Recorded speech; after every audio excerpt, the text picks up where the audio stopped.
views expressed on the following broadcasts do not necessarily reflect those of KHLT, Take 12 Radio, or our affiliates. The opinions on this show should not be considered as medical, psychological, or professional advice and are those of the host, co-host, and guest. Take 12 Radio and KHLT Recovery Broadcasting are not affiliated with any particular 12-step fellowship.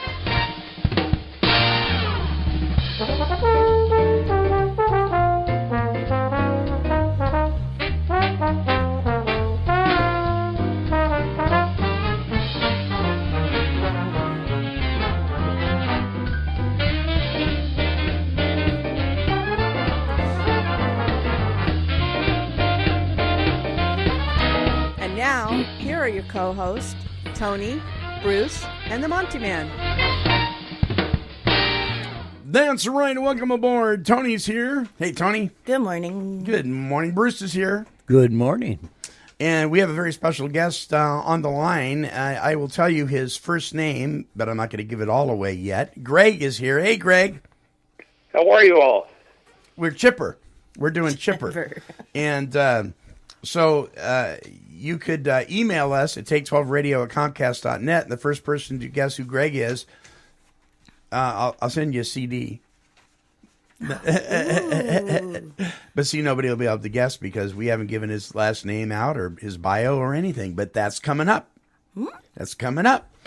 I will give you a hint, though. Greg, we're talking to Greg. He's in the wonderful state of where are you at, Greg? Massachusetts. Massachusetts. I let other people say that word. Massachusetts. Oh, I mess it up every time. I know. Every time. So, Tony, how you doing? I'm actually doing really great. Didn't have to walk today. Right on. Yeah. Oh, yeah. What did you call us on Facebook? Your McBuddies or something? Oh, my McHomies. McHomies. Yeah. Your McHomies. Yes. Because Tony is the queen of the Golden Arches. I am. Yes, she is. How you doing, Bruce? Bruce, you had a little rough time today. Yeah, I'm having a little rough. It's hard getting started anymore. Yeah. Yeah. It used to take a half hour to get myself wound up and get going. Now it takes hours. Yes. I'm serious.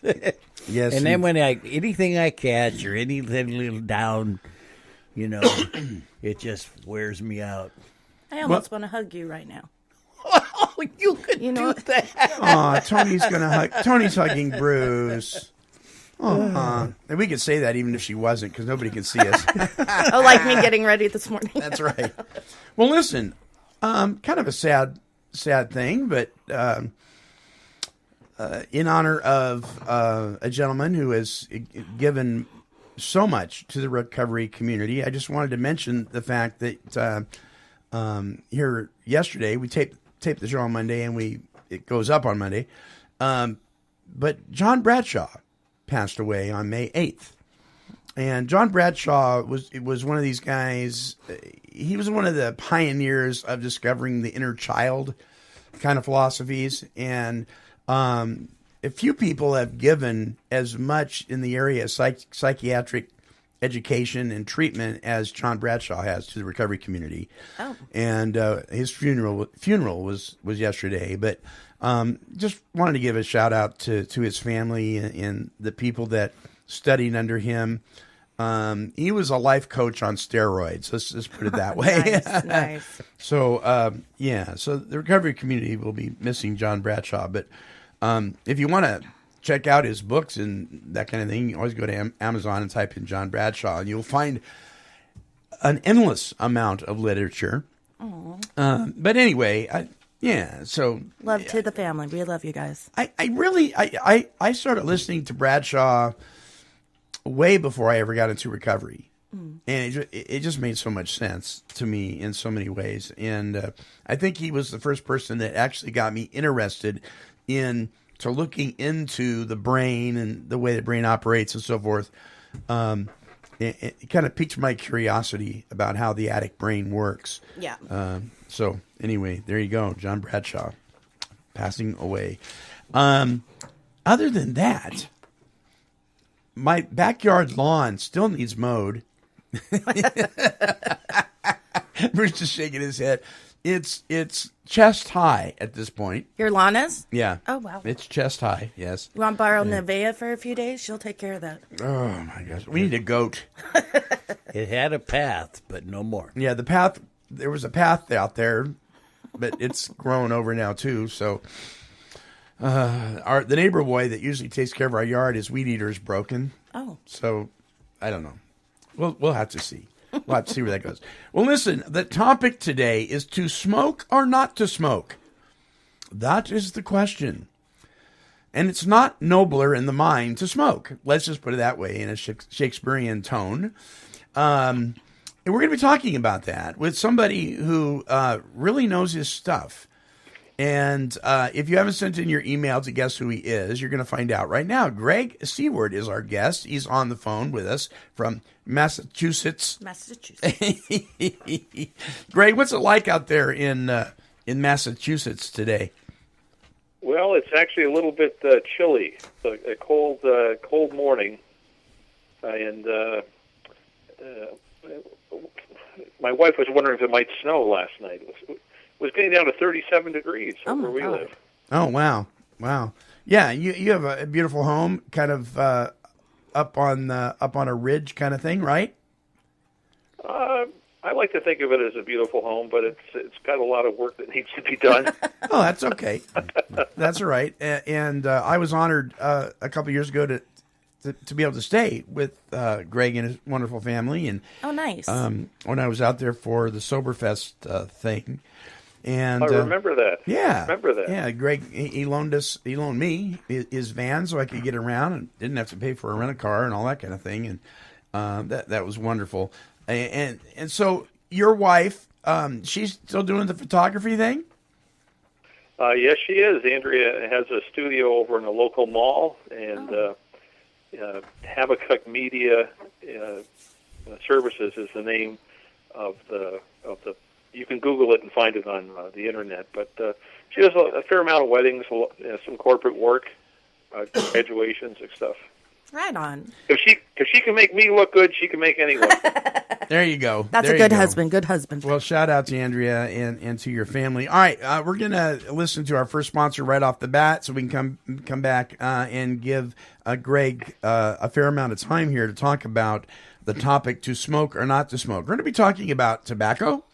We're going to be talking about vaping and e-cigarettes and some of the FDA regulations. What's going on with all that when we come back. So, folks, don't go away. You don't want to miss this, particularly if you're one of those smokers out there. I am a former smoker of, let's see here, it'll be 19 years coming up in January. Oh, wow. Since I took a toke of the evil tobacco. So we'll be right back right after this.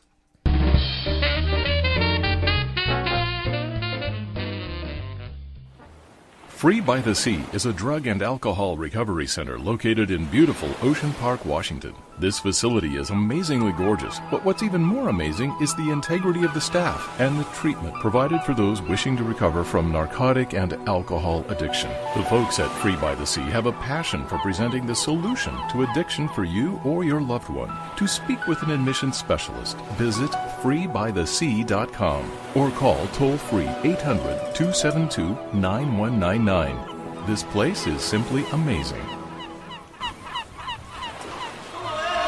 Hearts on fire, you must realize smoke gets in your eyes.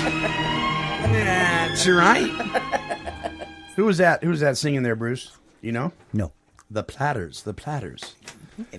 There's a group called the Platters. Platters. Everybody knows that. Well, you didn't. No. Oh, he's just yanking on my shirt sleeve there.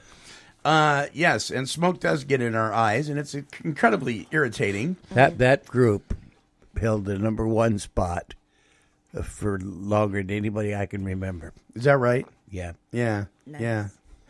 Well, listen, our guest this week is Greg Seward. I'm going to try to get this in one breath, but I want to read it all because I want you listeners to understand that this man is well qualified to discuss with us what we're discussing today. There's a lot of there's a lot of right fighters out there that they want their right to be stoned in public. They want their right to smoke in public. They want their right to do whatever they want to do when they want to do it. Yeah. And I know because I used to be one of those guys, you know.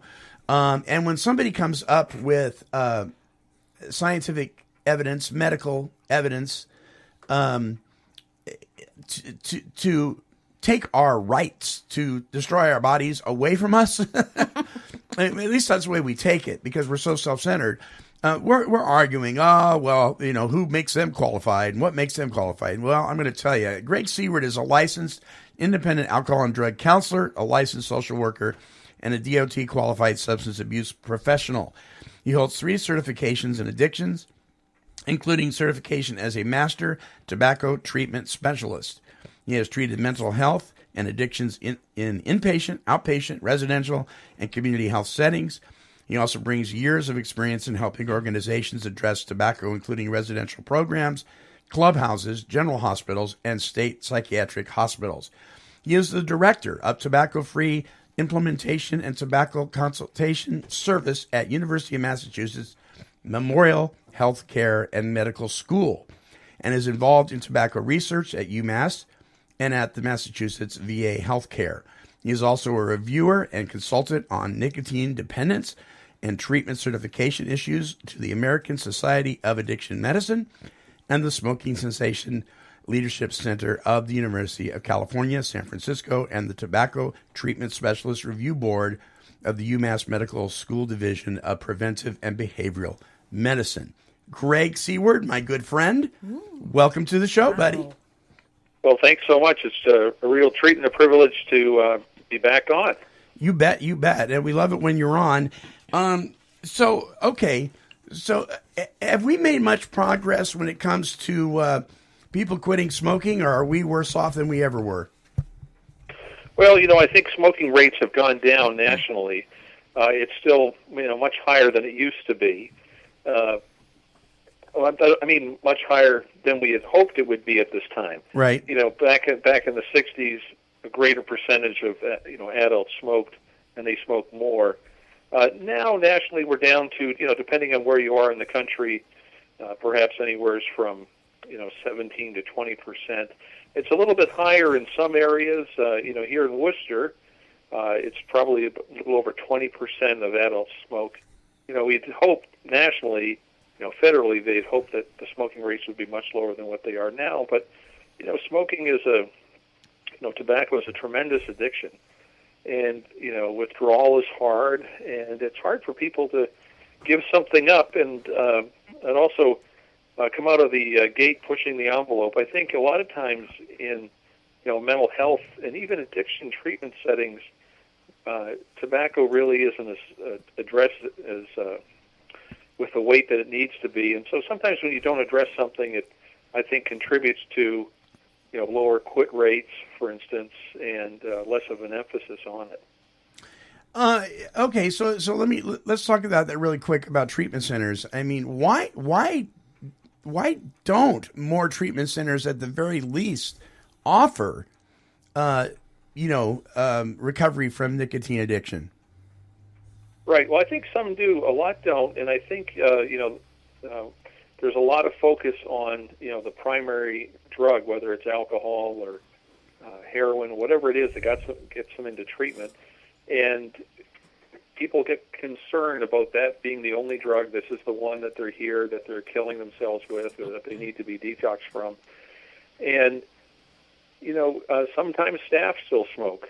And, if we allow smoking on our grounds, we just would sort of assume that, our clients would go over there to smoke, and we don't really offer options. Sometimes we get concerned that at the Gregg Treatment Center, if we don't allow smoking, then they're all going to go to the Monty Treatment Center where they can smoke, and so I'll lose business. Oh, yeah.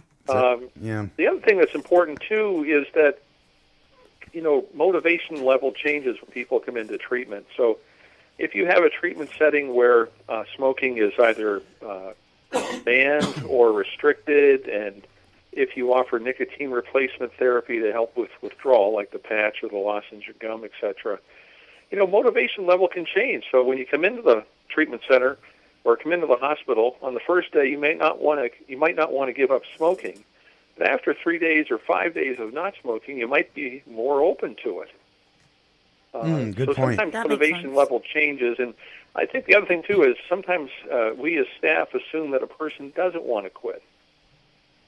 True. Oh. True. Right. And that's a dangerous assumption, I think, because I think some people really do. They just don't know. They don't want to say it because part of them still wants to hang on. That's correct. But the length of time that they're with us in treatment, that might be the longest time that they haven't smoked for. Right. Tony, did you smoke? Motivation. Oh, Sorry, go ahead. I didn't mean to cut you off. No, that's okay. Tony, did you smoke? At night. I'm trying to quit, so So you're a nighttime. like 7 on. Yeah. You're a nighttime. It makes no sense, but I can go and there's days I don't smoke at all. Right. I'm really, now that I'm over the alcohol obsession, I'm really trying to work on that part. So I'm not going to lie, I do lightly smoke, but I don't during the day at all. So you smoke in the shadows of darkness. That's a probably creepy way to put it, but Dangerously antisocial. Bruce, you're a former smoker. True? Yes, I am. Yeah. How long did you smoke for? Oh boy, Most of your life? most of my life. Yeah. I've got 15 years nice. Very nice. Very nice. without Great. cigarettes, no chew, no vape. None of that stuff. No. So Greg, what's going on with the FDA and the regulations today when it comes to cigarettes, cigars, vaping, all that stuff? I know this is a huge topic. What's going on? Sure. Well, I would say that there's more and more regulations that are coming. Vaping, electronic cigarettes have only been around for a few years, and they really haven't been covered that well by the FDA regulation. So, for instance, the electronic cigarettes, vaping, they're not an FDA-approved product. They're not regulated by the FDA, and in many ways, they're not as safe product to use.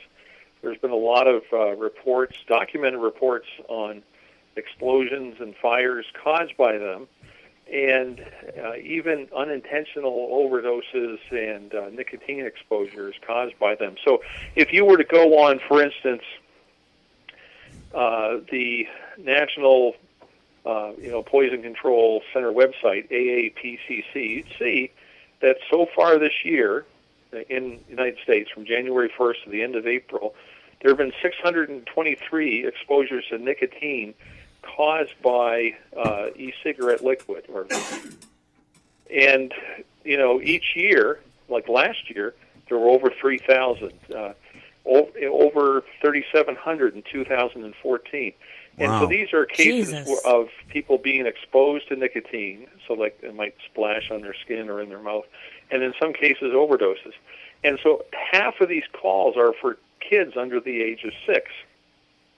What? So mom or dad is using, the product, has the liquid. It comes in a little, like an eyedropper container. And it might be a bright red color or something like that. So that's very attractive. And, sometimes kids come across that and ingest it. Right, because their labels are things like blueberry and bubble gum and strawberry, Right. and they're very kid-friendly. I Yeah. didn't even think of that. I Yeah. didn't even think of Yep. that. Wow. And so, no parent, half of these cases for kids under the age of 6, that's all accidental. And you don't see those calls to poison control centers for things like, the nicotine patches or the lozenges, etc. Some people call, electronic cigarettes harm reduction. But there have been documented cases of fire and explosion, and I'll just talk about that for a moment. Yes. So, Yeah. for instance, the Joint Commission on Accreditation of Healthcare, or JACO, which some of your listeners may know of, earlier last year, so about a year ago, they put out to all the organizations they certify that they really want electronic cigarettes to come up under smoking policies and to have them banned inside of buildings. Now, the reason they want them banned from being used inside of buildings is that they pose a potential fire hazard because they use a battery to send a small electrical current that atomizes the liquid.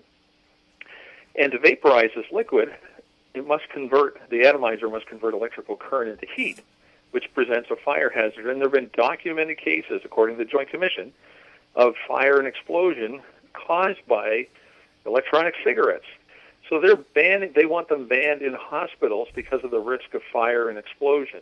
Now, you can go on the Department of Transportation website. Now, they've banned the use of electronic cigarettes on commercial flights. Now, they've cited at least 29 fires on planes since 2009. We don't hear about all this, but they're on top of that. The other reason why they have prohibited them is because there's unwanted exposure to the aerosol from electronic cigarettes to people around you. So we've all heard of secondhand smoke when you exhale tobacco smoke. So there's a secondhand electronic aerosol smoke that comes out that you're exposing people around you.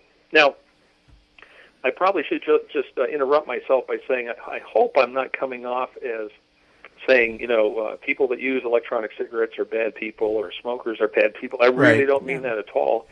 I used to smoke. My dad used to smoke. His father used to smoke. And it can be a tough thing to quit. So the other thing about electronic cigarettes is that they have some hazardous ingredients in them. One of them is propylene glycol, made by Dow Chemical.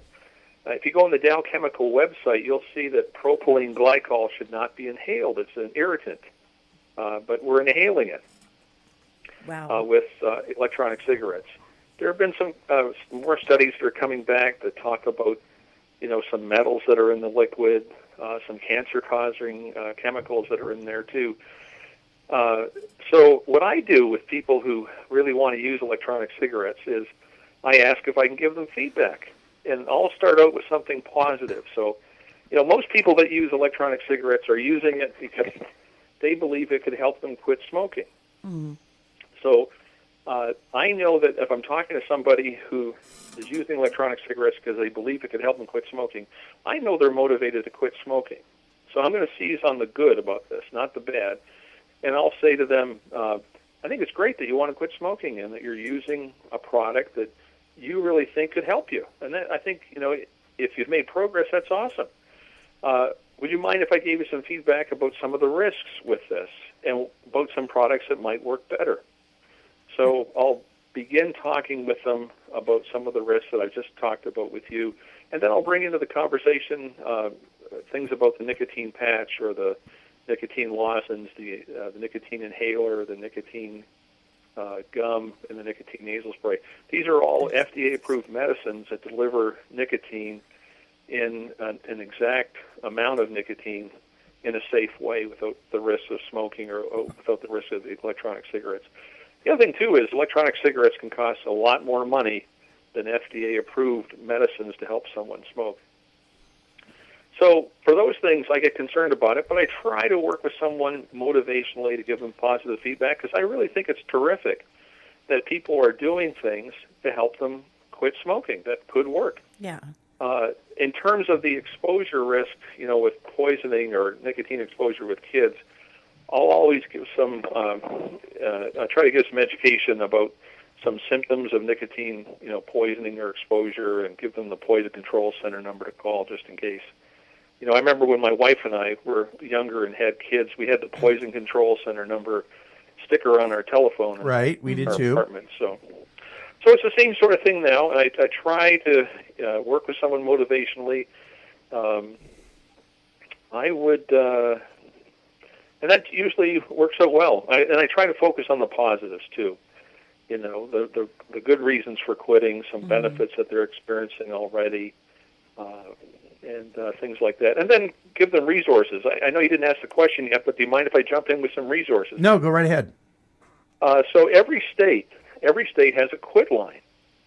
So any resident, for instance, of Massachusetts or Oregon could call the quit line, which is 1-800-QUIT-NOW, and you'll get free help. So I'm on the Oregon.gov quit line website right now.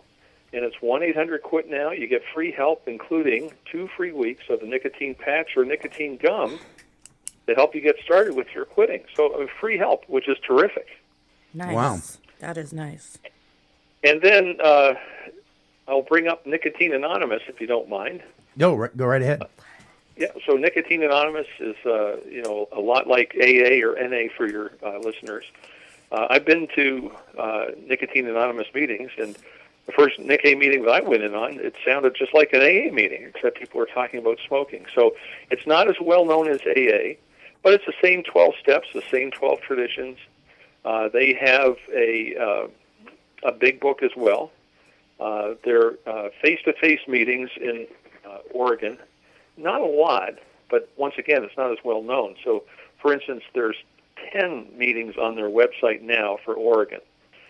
However, there's also telephone meetings. Every day there's at least 3, sometimes 4 or even 5 telephone meetings that anyone can call into. And if you call in on time, you'll get on a list if you wish to talk about whatever the topic is. And so you can get a link to the telephone meetings on the NICA website, which is nicotine-anonymous.org.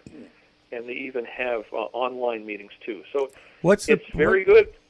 Sorry, go ahead. Bruce has a question for you. What's the purpose of these meetings? The purpose of the meetings is to support anyone that's hoping and wishing to live a nicotine-free life. I'm just reading from their homepage. Mm-hmm. They want to share help, experience, strength, and hope, just like any other 12-step meeting. And, so people will call in or share in a meeting about perhaps what they're struggling with, what's helping them, maybe some slips that they've had. It's just basically, it's a 12-step fellowship of men and women helping each other to live nicotine-free lives.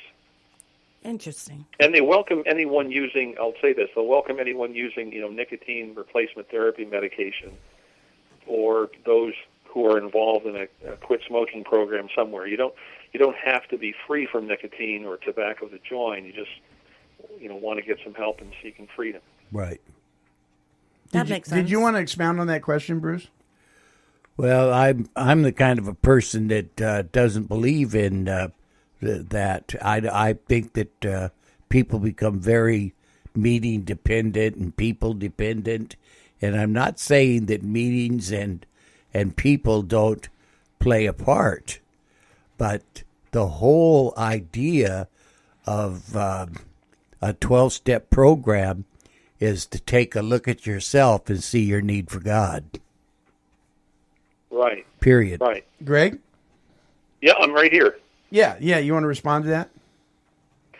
Well, I would agree with that, but I would also add that,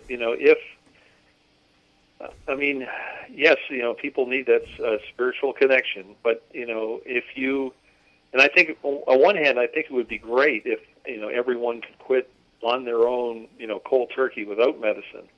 I think that would be awesome. But for those that can't, it's good to have alternatives that could help, that have been proven to help people. So, like today, some people quit cold turkey on their own.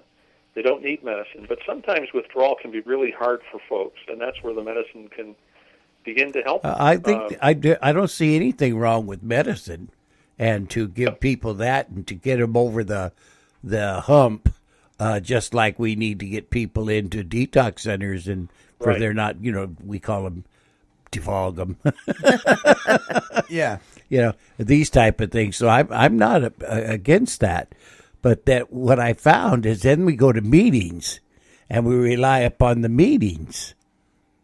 Right. See? Right. And instead of relying upon God. And if you're looking for something other than I can't speak a spiritual side of this, I think you're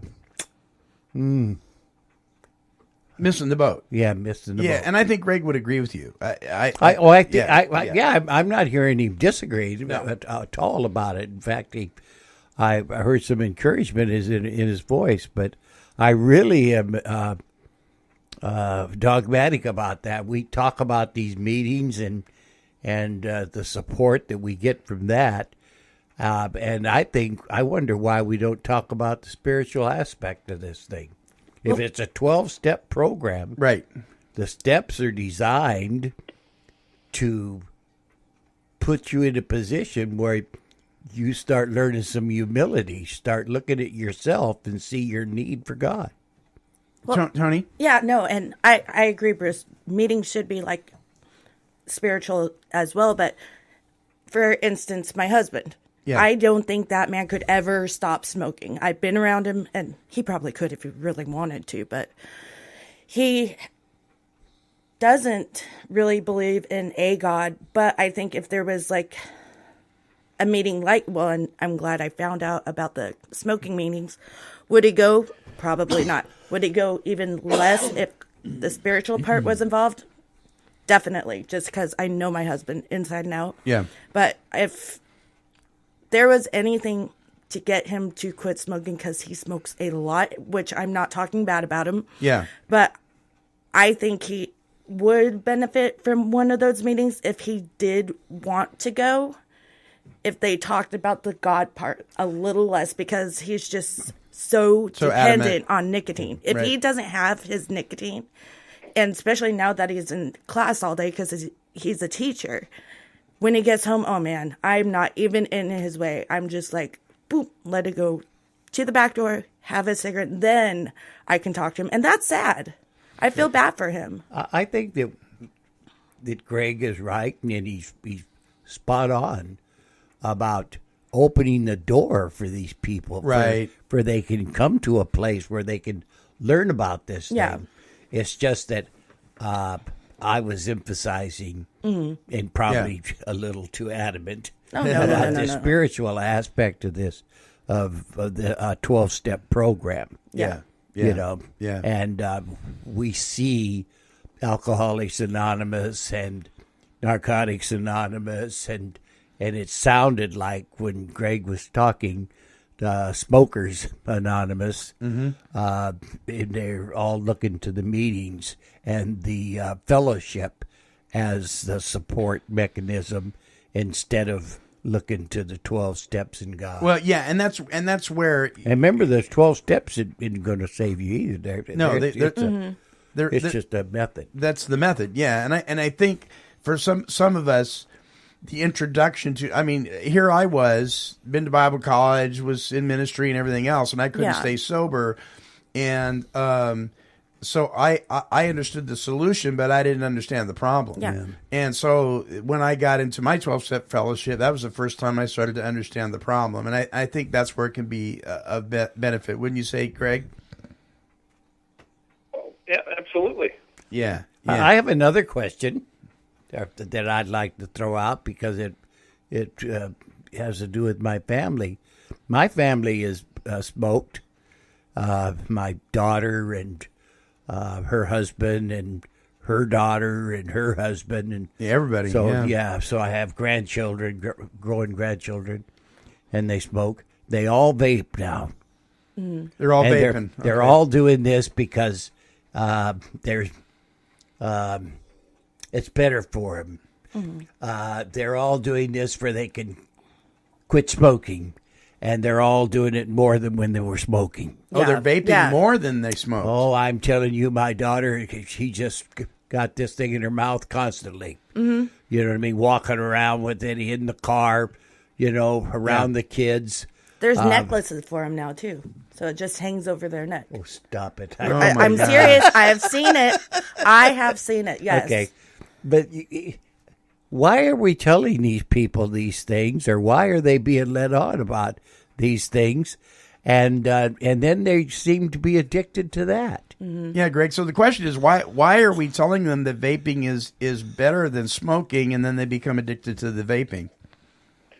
Well, I think a lot of people don't realize that it's first, the products are cleverly marketed. They're marketed to get people to think, well, it's a safe product, or it's just water vapor, or it's something that could really help me quit. Mm-hmm. But a lot of these companies are owned by tobacco companies. Ah. There you go. What do they call it? I can't think of the word. Anyways, go ahead. Sorry. No problem. So, and they're, when you look at the science behind them and how they're used, they're really not designed to get people to quit. I mean, tobacco companies, with all due respect, they want people addicted to their product to keep using it.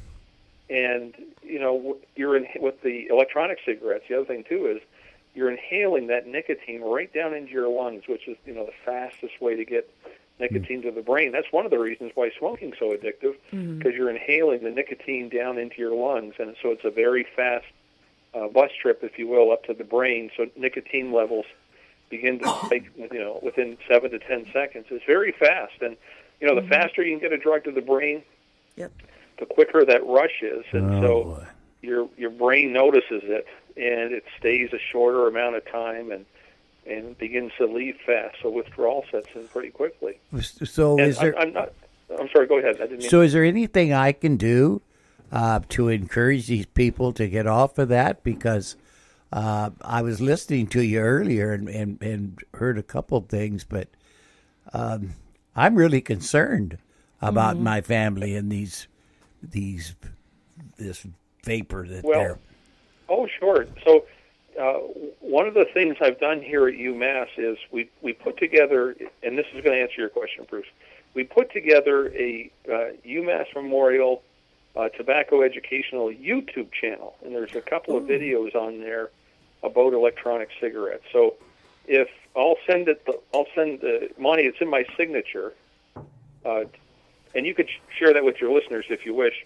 But you'll see short videos on there that talk about quitting smoking and some options, and there's a couple of videos on there that talk about electronic cigarettes.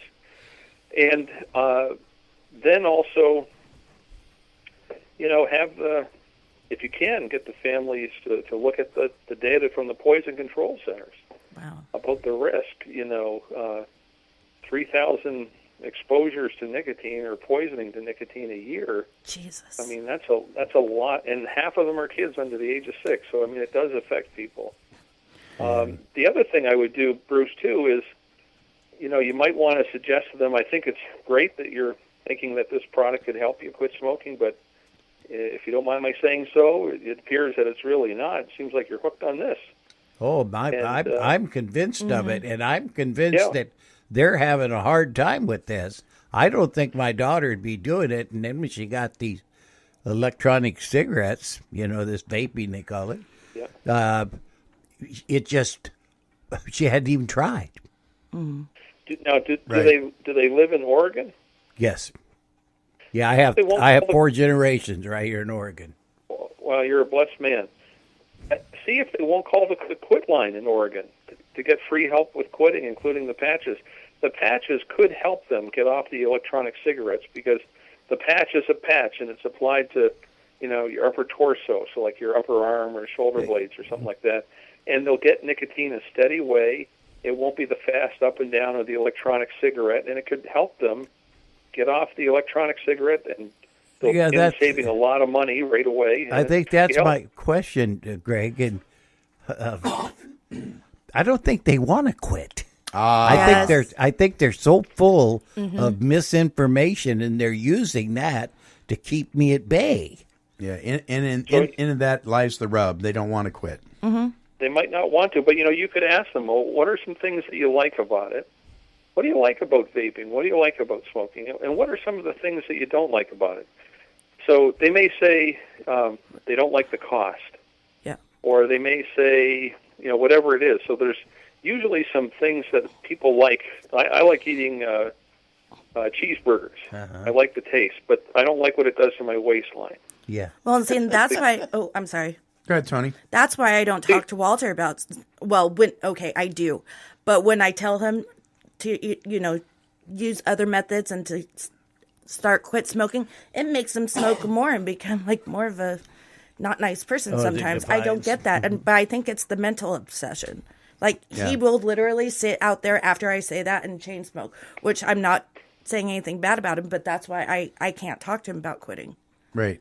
Well, you may not be the prophet in your own home. You know what I mean? Exactly. Right. The other thing too is, you know, your husband, you know, he might be really heavily addicted, and he might need more yes. than one patch. So I mean, it could be like 2 patches or. That's why I love this Patch. this thing where you got people in there and you say, hey, give them about 5 days and then approach them again because they might have changed their mind. Oh, I just love that idea of having them in that environment. Yeah. And to be able to do that, because you want me to tell you the thought and the ideas that we carry around with us? Don't quit alcohol and smoking at the same time. Yeah. That's what they say. Yeah. They say that's a medical no-no. Yeah, well, see, now I have to say my experience with the treatment centers that sponsor this show Is it the truth? That's what I'm asking. Well, that's what I'm going to tell you. Oh. That I have been in settings where they say don't quit everything at once, but in the treatment centers that sponsor this show, they say because you are going to grieve that, it's better to grieve it all at one time and take care of it all at one time. Great. Has that been your experience, Greg? Oh yes, I think pretty close. And there's been some studies Wow. that say that it's best to quit everything at once. And if you quit smoking at the same time you're quitting drinking, you're not more likely to relapse back to drinking or other drug use. You can quit everything together. And the nice thing about quitting smoking at the same time is that you're eliminating a trigger for alcohol, or Yep. you're eliminating a trigger for marijuana use. I totally agree with that because when I first started in sobriety, I had to get a physical to go into the Serenity Lane. Right. I don't know why, but I told her, or she told me, don't quit smoking while you're going through the withdrawals of drinking. And now it's no longer a trigger, but in early sobriety, having a cigarette was a trigger because that went hand in bet. hand. Basically, the bottle and the smoke. So I totally agree on that. I wish she would have told me differently. You guys are going to take our last break here, and then we'll come back. Folks, don't go away. More with our guest, Greg Seward from the University of Massachusetts, talking about tobacco and vaping, and we're going to be talking more, so you don't want to miss out. Don't go anywhere. We'll be right back.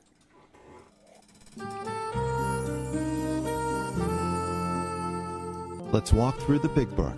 Join Chris Schroeder and the Monty Man for this in-depth journey through the basic text of Alcoholics Anonymous. As one of the most sought-after circuit speakers in the world of the 12 steps, Chris will be walking us through line by line, page by page, of this wonderful book that has meant so much to so many people who have recovered from the disease of alcoholism. If you've never studied the big book, or even if you have but would like a new, refreshing approach, join us here at Take12Radio.com for an exciting, educational, and spiritual look into a plan for living that can be applied and implemented into the lives of anyone who is willing to recover from alcoholism. Smoke, smoke, smoke that cigarette. Puff, puff, puff, and if you smoke yourself to death, tell St. Peter at the Golden Gate that you hate to make him wait, but you just gotta have another cigarette. Yeah, Jimmy Dean. Smoke, smoke, smoke that cigarette. Yes, indeedy. And that was a comedic song years ago, but there really is nothing funny about this. Every time I look at a chart or a graph when it comes to substances that kill people, tobacco and nicotine always leads the procession. And so that's why we're talking about this stuff. Our guest, Greg Seward, director at the University of Massachusetts Medical School. Greg, you mentioned the vaping smoke or steam or whatever it is that comes off these things. I noticed that it's just like a huge amount. I mean, it's just like a puff of a cloud. It is. When other people breathe that, there's got to be effects, right? Oh yeah, you're breathing in things. You're breathing in things that you wouldn't have to breathe in if the person wasn't smoking. Sure. Just like secondhand smoke. We know that secondhand smoke kills 40 to 50,000 Americans a year, and so these are people who aren't the primary smoker. These are the significant others or kids, of the parent who smokes, etc. Now we had Greg. You made a statement earlier about this stuff gets into the lungs and when they vape, and then it goes to the brain quicker, and they promote that this stuff because that happens, and then the people get this addiction. Is that greater than cigarettes? It's hard to say. I don't know that they've studied it yet, but they know it's out. They know it's expelled by the user when they exhale. Mm-hmm. You know, That's one heck of an aerosol. addiction. So you're. Yeah. I'm sorry. I didn't mean to cut you off. That's one heck of an addiction. You know, and to get a person to where they realize that they're could be doing some harm to themselves, for they can make an informed decision on what they want to do. Okay, so here's my thought. Greg, and see if you don't concur with this. Just as Vivitrol and Suboxone and Methadone and those kind of things were originally meant to help people wean off of opiate-based drugs, but it has turned into a method to maintain their using. The vaping, which was originally meant to help you quit smoking, has turned into a method to help you maintain a form of smoking. Would you agree with that? I would say so, especially when you see cigarette companies buying up these companies. That is so sad. They want to stay in business. It's all about the money. That's all. Yeah, it's all about the money. I'm trying to be respectful when I say that. No, but you know, we got to call a spade a spade. I mean, right. You know, and I will tell you that every person, and I've known a lot, every person that started vaping that isn't vaping anymore, guess what they're doing? Smoking. They're smoking. They went back to smoking. Right. Yeah. And that secondhand thing with smoking, I didn't mean to interrupt, sorry. When my grandpa passed, my grandma went into just a doctor's appointment. They looked at her lungs. They're like, and he was a heavy, heavy smoker. And they're like, you got to stop smoking. She goes, I've never touched a cigarette. And it took like 2 years, but then it finally. Wow. Yeah. She had the lungs of almost a smoker. Right. Just being around my grandfather. And rest in peace. I love him. Don't get me wrong. Yeah. I've never downplayed that man. I have mad respect. But the secondhand, I didn't even know vaping had that same effect. So you have families with kids, and you think you're not doing it. This whole show has been an eye-opener. Thank you, Greg. Oh, my God. Oh, you're very welcome. Jesus. So, can I just jump in really quick, too? Yep. So, I would say, Bruce, with your family that's vaping and, what are the things that you like about it? What are the things you don't like? And what do you imagine you would like about not vaping and not smoking? Mm-hmm. What would be good about that? And, the health stuff is good. The less chance of kids smoking if they see their parents quit or not smoke. The kids are less likely to smoke or use e-cigarettes. So there's health benefits, but also, financial benefits, too. Oh, Jesus, yes. I was in a gas station just a couple of days ago here in central Massachusetts. There was one pack of cigarettes, over $12, including tax. What? Yeah. Oh, absolutely, yeah. Oh, yeah, it's So very you're expensive out there. God. A pack a day at $12 a day times 30 days, that's $360. Is that it? A month. Oh, You my can get a lot God. more pleasure out of that than you would ever out of smoking. Shoot, go shopping with that. Yeah. She's a girl. Yeah.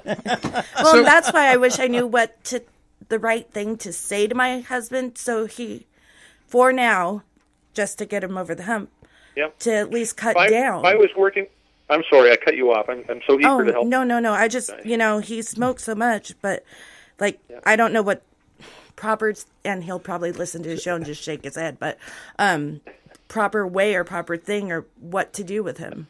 Because it worries me. Yeah. Yeah, I hear that. So I would say to everyone listening, whether they're, your husband or anyone listening to the show, what are some things that you like about smoking? What are some things you like about vaping? And what don't you like about it? What do you like about the idea of quitting? Medically, financially, relationship-wise. And then, what's the worst thing that could happen to you if you kept smoking or vaping? How would that affect other people? Mm-hmm. And, what would be the best thing if you quit? And how would that affect other people? And so some people may say, well, I'll live healthier, I'll live longer. Quitting smoking might be tough, But after a week, I'll have saved $70, and I'm going to take my wife out to pizza and a movie. Or after a week, I'm going to have $70, and I'm going to make a donation to Take 12 Radio. Aww. That was sweet. So even your listeners, here's something. Even all the listeners out there who don't want to quit smoking but like Take 12 Radio, let me put a challenge out to you. Stop smoking for a week, and with the money you save, send it to Take 12 Radio. Bravo. And by the way, you can do that by clicking on the donate button at the bottom of the page at take12radio.com. There you go. Shameless plug. Well, thank you, Greg, for listening, because I just don't know what to say to him anymore. Yeah. I mean, I love the man. Yeah, Craig, are we asking these people to do something that they can't do? Good question. No, we're asking people who, to do something that they can do. It might be really hard, but it might be really hard for a few days or a few weeks, but you've been through other hard things before, too. You know, how hard was it to stop drinking? So how hard was it to go to treatment? If you got through that, you've learned a lot about recovery from heroin, from marijuana, that you can bring over to tobacco. Right. And let me just say, for those people, because I know a lot of people who have a really incredible understanding and relationship with God, that if they will tap into the power of God with this, just like they do with other things, because I think where Bruce's heart is, if you're not, walking with the Creator and you're tapping into a power that is simply human, we may be asking them to do something they're not able to do, because God's the one that does for us what we cannot do for ourselves. And so, again, but I have known people that don't believe in God at all that have quit smoking. I mean, I just have. I think it's the power of God anyway, even though they're not willing to recognize it. When I recognized the fact that it wasn't my using, it was the fact that I couldn't stay sober. Now there's something wrong with my sobriety. Right. You see what I mean? And so I had to get some help somewhere. Yeah, and that's where the avenue I took. Let me switch gears here for a minute, because we're almost out of time. Greg, first of all, we'd love to have you back soon. Would that be possible? Thank you. Yeah. Oh, absolutely. Yeah. Let's switch gears here for a minute and talk about chewing. Nasty. And maybe next time when we're on, we can talk about cigars and pipes, because I'd really like to. I know a lot of people in recovery that enjoy a cigar on a regular basis, and it concerns me as well. But let's talk about chewing for a minute. What's going on with that, man? That's pretty that's pretty nasty. I mean, I used to tell my friends, well, at least I don't eat my cigarettes. What about chewing, Greg? There actually was a chewing tobacco brand called Bagpipe Chewing Tobacco, and its tagline was "Good enough to eat." Plug cut. Ugh, yuck. Was that the black bag one? Way back in the day? I think it was because my grandpa also chewed at times, so yeah. I think it was like a black bag one. I think he had that. It's black? Yeah. So not often, but he did periodically. So what are we talking about when it comes to chewing? Sure. So I would say that, in chewing tobacco is probably healthier for your lungs because you're not inhaling it, but it certainly brings a lot of health risk. So an increased risk of, problems with your mouth, cancers of the mouth, the tongue, etc. Ask a lot of baseball players. Google Curt Schilling, and you'll see about his struggle and health problems caused by chewing tobacco. It can be very expensive. A lot of times when people will switch to chewing tobacco because it might be cheaper than cigarettes, and they might see it as a healthier option. But it's not. I mean, sometimes, a lot of times when governments go after excise taxes and increase excise taxes on tobacco, they really go after cigarettes, and they're less likely to go after chewing tobacco. So it can be cheaper. So people will switch, just like people switch to cheaper alcohol, or people switch from prescription opiates to, heroin because it might be cheaper. Right. Yeah. Right. But there's still a lot of health problems. It's still, very addicting. it can be a messy thing to do if you're spitting out tobacco juice. Ugh. You may not be as attractive to other people as you'd like to be. Yeah, I see people running on my drive-through would do that, and I'm just like, oh. Yeah. Yeah, it's gross. I'm thinking with your husband, he might just be, I'm sure he's a nice guy, but he might just be more heavily addicted, and he might need higher dose, maybe 2 patches at the same time, or the patch and the lozenge. There is hope for him. I think he would be your biggest challenge. Well, I don't know. I don't know. He is a master of the smoking world, though. So. Yeah. No, I'll probably get a hold of you after the show. We need to bring somebody like that onto the show. Exactly. I mean, somebody like Ooh. your husband onto Yeah. the show. That would be interesting. That would be interesting. I think he'd do it. Have him and Greg have a talk. That would be interesting. that would be. That's actually a good idea. Maybe we'll talk about that. Okay. Honey, have you ever done anything like that before? And Walter, when you hear this, it's not to corner you, so don't think about it that So way. Okay? Walter, we're coming for you, buddy. No, but thank you, Greg, for listening and everything, because I didn't know how much it affected me, and I'm like still getting emotional over it. Yeah. You don't think of that. You just think of the anger, but now I'm like tearing up. Right. It really, Right. it's hard to watch him. Yeah, you bet. You bet it is. Sorry. You bet it's difficult. No, it's we minimize all the time. Well, at least I'm not shooting dope. At least I'm not drinking. At least I'm not doing heroin. At least I'm not doing heroin. I'm doing Suboxone, not to wean off, but to manage my using. But at least I'm not shooting dope. Do you know anything about that, Greg? About that Suboxone that they're giving to people as a maintenance for heroin now? Right. So there's a lot of Suboxone clinics and a lot of demand for Suboxone, for people struggling with heroin and other opiates. Here in Worcester, I mean, there's a huge opiate problem, a lot of sad cases, overdoses, etc. And so Suboxone can be looked at as a healthier alternative. I think, I would say this, I think it's good to be thinking about treatment options for people who can't stop on their own. There's a lot of controversy around Suboxone, too. I used to work in another program, an addictions program, and the director did not like Suboxone at all. How do you get the people off the Suboxone? They don't even have places to detox. Right. So, I know in our clinic here, in one of the clinics at UMass that have people on Suboxone, it's not a forever thing. It's, people might be on it for some time, but the plan is to get them off it, to not be on it forever. And so a lot of people are in counseling and therapy. What do you call not forever? Some people are on it for, maybe up to a year, sometimes more. But I think people sometimes think of that as a healthier thing than being out on the street. But you're not just giving it to people, letting them go home, and then 2 years later decide, well, maybe it's a good idea if we took them off it. Yeah, well, there's some controversy around it. I would say that I would not feel comfortable if somebody weren't getting help, and getting into recovery.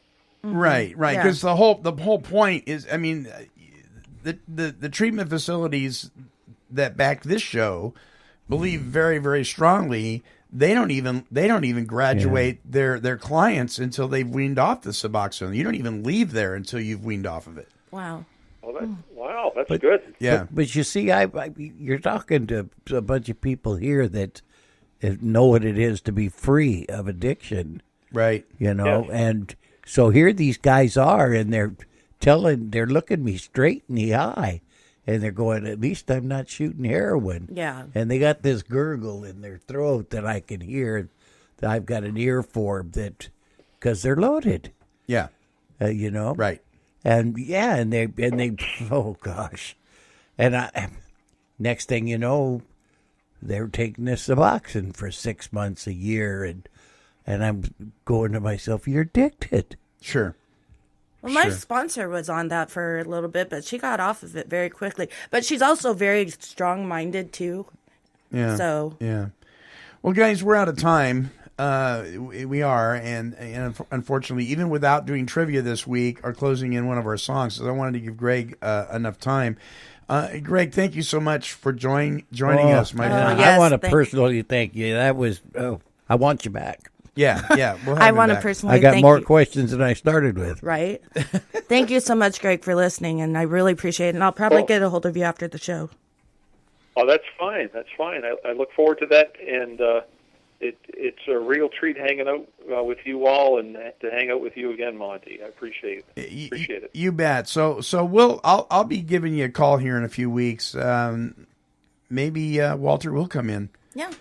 We'll talk about it. We'll see. Yeah. You know, even if he doesn't, I do want to talk about the cigar thing and the pipe thing as well, because I think we're kidding ourselves. I think he'd like it. I think he'd like to come on in. Yeah. Because it's a different view to, I don't think, the normal person. Right. Well, Greg, thank you so much, my friend. So we will have a link up for that, like you said, the link that's on your signature. We'll have that up on the site when this interview airs, so people can watch that. God bless you and your wife and your family, my friend. All right, you too.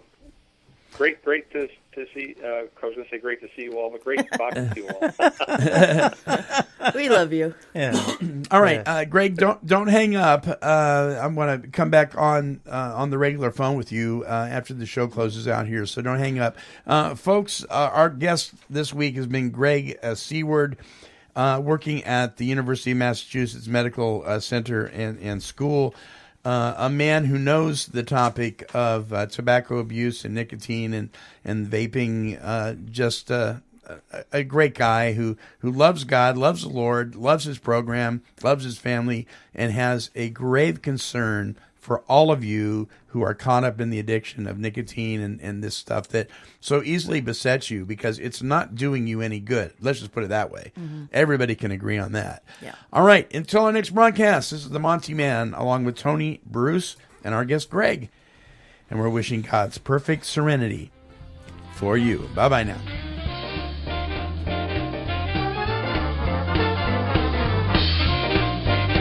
This has been a broadcast of Take 12 Recovery Radio and KHLT Recovery Broadcasting.